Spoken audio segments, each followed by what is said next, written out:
ngàyនេះខ្ញុំលេងThailandថោហុកចរង្គតឹងកុំឲ្យជួមកផ្លាយបាន1000រៀលបើចូលយកលុយឯង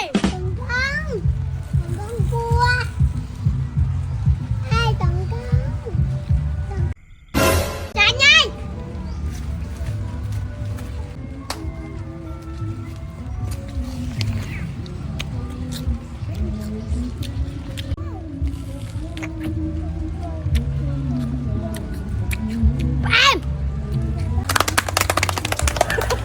ហើយទទួលបានទឹកប្រាក់1000រៀល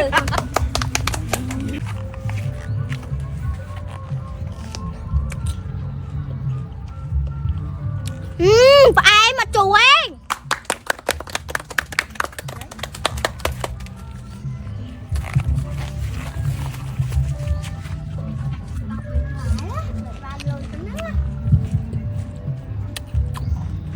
ផ្អែមមកជួឯង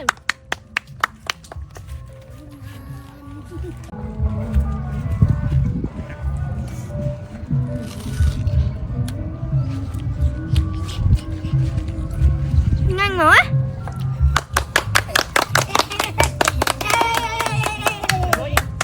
ទទួលបានទឹកប្រាក់1000រៀល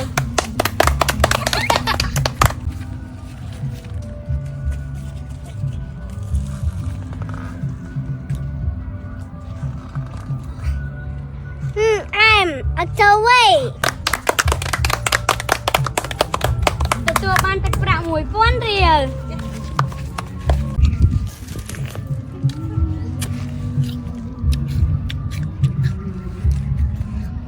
ba mà chú ơi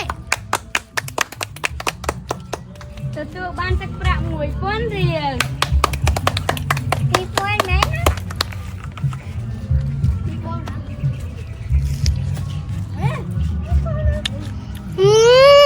ដូចស្ករថ្នាំទទួលបានទឹកប្រាក់1000រៀល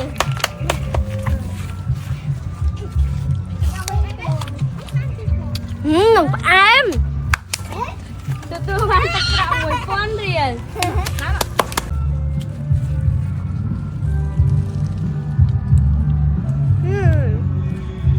em ở chơi từ bánប្រាក់1000រៀលgió nào gió này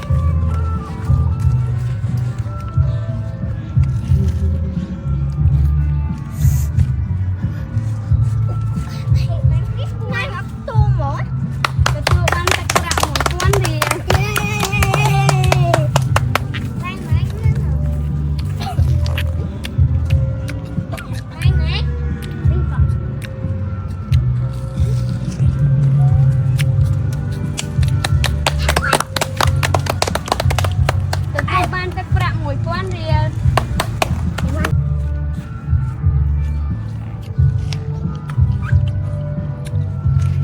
មួយណាក់ផ្អែមដែរទទួលបានទឹកប្រាក់1000រៀលបានហើយ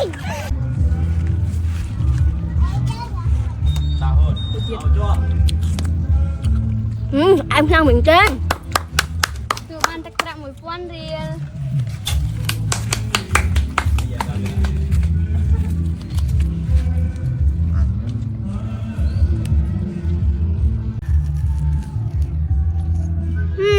up to wait.